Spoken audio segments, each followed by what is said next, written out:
ಹಾಸನದಲ್ಲಿ ಮಳೆಯ ಅಬ್ಬರ ಜಾಸ್ತಿಯಾಗಿದೆ. ಜನ ಸಂಚಾರಕ್ಕೆ ಸಂಕಷ್ಟ ಉಂಟಾಗಿದ್ದು ಸಕಲೇಶಪುರ ತಾಲೂಕಿನ ಸಂಕ್ಲಾಪುರ ಗ್ರಾಮಕ್ಕೆ ಯಾವುದೇ ರೀತಿಯ ಸೇತುವೆ ಇಲ್ಲ. ತುಂಬಿ ಹರಿತಾ ಇದೆ ಎತ್ತಿನ ಹಳ್ಳ. ಅದನ್ನು ದಾಟೋದಕ್ಕೆ ಜನ ಪರದಾಟವನ್ನ ಮಾಡ್ತಿದ್ದಾರೆ.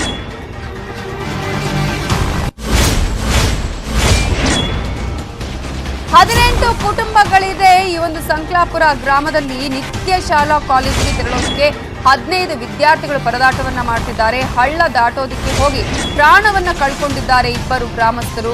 ರೋಗಿಗಳು, ವೃದ್ಧರು ಆಸ್ಪತ್ರೆಗೆ ಹೋಗೋಕ್ಕೂ ಆಗದೆ ಸಂಕಷ್ಟವನ್ನ ಅನುಭವಿಸಿದ್ದಾರೆ. ಅಡಿಕೆ ಮರದಿಂದಲೇ ಕಾಲು ಸೇತುವೆ ನಿರ್ಮಿಸಿ ಓಡಾಟವನ್ನ ಮಾಡ್ತಾ ಇದ್ದು ಗರ್ಭಿಣಿಯನ್ನ ಆಸ್ಪತ್ರೆಗೆ ಕರೆದೊಯ್ಯೋದಕ್ಕೆ ಕುಟುಂಬಸ್ಥರು ಪರದಾಡಿದ್ದಾರೆ. ಇನ್ನು ಅಧಿಕಾರಿಗಳು, ಜನಪ್ರತಿನಿಧಿಗಳ ಬಳಿ 10 ಬಾರಿ ಮನವಿ ಮಾಡಿದ್ರು ಕೂಡ ಸೇತುವೆ ನಿರ್ಮಾಣಕ್ಕೆ ಮುಂದಾಗಿಲ್ಲ. ರೋಗಿಗಳು, ವೃದ್ಧರು ಆಸ್ಪತ್ರೆಗೆ ಹೋಗೋಕ್ಕೂ ಕೂಡ ಆಗದೆ ಈಗ ಅಲ್ಲಿ ಏನೇನು ಸಮಸ್ಯೆಗಳಾಗ್ತಾ ಇದೆ ನಿಮಗೆ ದೃಶ್ಯಗಳಲ್ಲಿ ತೋರಿಸ್ತಾ ಇದೀವಲ್ಲ ನಾವು. ಪ್ರತಿ ಒಂದು ಹಳ್ಳಿಯಲ್ಲೂ ಕೂಡ ಒಂದಲ್ಲ ಒಂದು ಸಮಸ್ಯೆಗಳಿರುತ್ತೆ. ಅಧಿಕಾರಿಗಳಿಗೆ ಗೊತ್ತಿರುತ್ತೆ, ಜನಪ್ರತಿನಿಧಿಗಳಿಗೆ ಗೊತ್ತಿರುತ್ತೆ.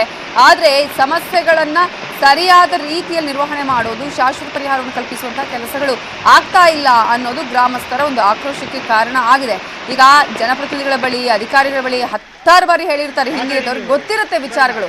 ಸ್ಟಿಲ್ ಅದಕ್ಕೆ ಒಂದು ಶಾಶ್ವತ ಪರಿಹಾರವನ್ನು ಕಂಡುಕೊಳ್ಳುವಂಥದ್ದು, ಅಟ್ಲೀಸ್ಟ್ ಅದಕ್ಕೆ ನಾವು ಜನರ ಓಟನ್ನು ಪಡ್ಕೊಂಡಿದ್ದೀವಿ, ಸೇವೆಯನ್ನು ಮಾಡಬೇಕು, ಅದು ಯಾವುದು ಕೂಡ ಇಲ್ವೇ ಇಲ್ಲ. ಇಲ್ಲಿ ಎಷ್ಟು ಕುಟುಂಬಗಳಲ್ಲಿ ಪ್ರಾಬ್ಲಮ್ ಅನ್ನು ಅನುಭವಿಸ್ತಾ ಇದೆ ನೋಡಿ ನೀವು ಈಗಾಗಲೇ. ಇಲ್ಲಿ ಇನ್ನು 18 ಕುಟುಂಬಗಳಿರುವಂತಹ ಒಂದು ಗ್ರಾಮ ಇದು. ಈ ಒಂದು ಗ್ರಾಮದಲ್ಲಿ ಶಾಲಾ ಕಾಲೇಜಿಗೆ ತೆರಳೋದಕ್ಕೂ ಕೂಡ ವಿದ್ಯಾರ್ಥಿಗಳು ಪರದಾಟವನ್ನ ಮಾಡಬೇಕು. ಹಳ್ಳ ದಾಟೋದಕ್ಕೆ ಹೋಗಿ ಇಲ್ಲಿವರೆಗೂ ಕೂಡ ಇಬ್ಬರು ಗ್ರಾಮಸ್ಥರು ಪ್ರಾಣವನ್ನೇ ಕಳ್ಕೊಂಡಿದ್ದಾರೆ. ಸೊ ಅಡಿಕೆ ಮರದಿಂದಲೇ ಅವರೇ ಕಾಲು ಸೇತುವೆಯನ್ನ ನಿರ್ಮಿಸಿ ಅಲ್ಲಿ ಓಡಾಟ ಮಾಡೋದು. ಅದು ಕೂಡ ಎಷ್ಟು ಡೇಂಜರ್ಸ್ ಅಂದ್ರೆ, ಒಂದ್ ವೇಳೆ ನೀರು ಇದ್ದು ಪಾಚಿ ಹಿಡಿದು ಜಾರಿದ್ರೆ ಅನಾಹುತ ಸಂಭವಿಸುತ್ತೆ. ಆ ರೀತಿಯ ಪ್ರಾಣವನ್ನೇ ಕಳ್ಕೊಳ್ಳುವಂತಹ ಒಂದು ಆತಂಕ ಕೂಡ ಇರುತ್ತೆ. ಸೊ ಅವೆಲ್ಲವನ್ನ ಎಚ್ಚರಿಕೆಯಿಂದ ಅಲ್ಲಿ ನಡ್ಕೊಂಡು ಹೋಗ್ಬೇಕು. ಇದು ಯಾವ ಜನಪ್ರತಿನಿಧಿಗಳು ಕಾಣೋದಿಲ್ಲ ಅಂತ ಅನ್ಸುತ್ತೆ. ಗ್ರಾಮಸ್ಥರಂತೂ ಪರದಾಟವನ್ನ ಮಾಡ್ತಾ ಇದ್ದಾರೆ. 100 ಬಾರಿ ಹೇಳಿದಾರಂತೆ, ಮನವಿಯನ್ನ ಮಾಡ್ಕೊಂಡಿದ್ದಾರಂತೆ, ಅಟ್ಲೀಸ್ಟ್ ಒಂದು ಸೇತುವೆ ಮಾಡ್ಕೊಡಿ ಇದಕ್ಕೆ ಅಂತ ಹೇಳಿ. ಜನಪ್ರತಿನಿಧಿಗಳೇ ಎಲೆಕ್ಷನ್ ಬಂದಾಗ ಮಾತ್ರ ಓಟ್ ಕೇಳೋದಕ್ಕೆ ಬರ್ತಾರೆ.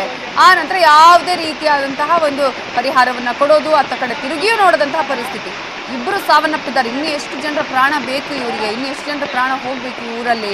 ಜನಪ್ರತಿನಿಧಿಗಳು ಯಾಕೆ ಈ ತರ ಮಾಡ್ತಿದ್ದಾರೆ ಅನ್ನುವಂಥದ್ದು ಆಕ್ರೋಶ ಕೇವಲ ನಮ್ಗೆ ಮಾತ್ರ ಅಲ್ಲ, ಅಲ್ಲಿನ ಗ್ರಾಮಸ್ಥರಂತೂ ಪ್ರತಿದಿನ ಹಿಡಿಶಾಪ ಹಾಕ್ತಿದ್ದಾರೆ. ಓಟನೆ ಬಹಿಷ್ಕಾರ ಮಾಡ್ತಾರೆ ಇದೇ ರೀತಿಯಾಗಿ ಕೆಲಸ ಮಾಡ್ತಾ ಇದ್ರೆ.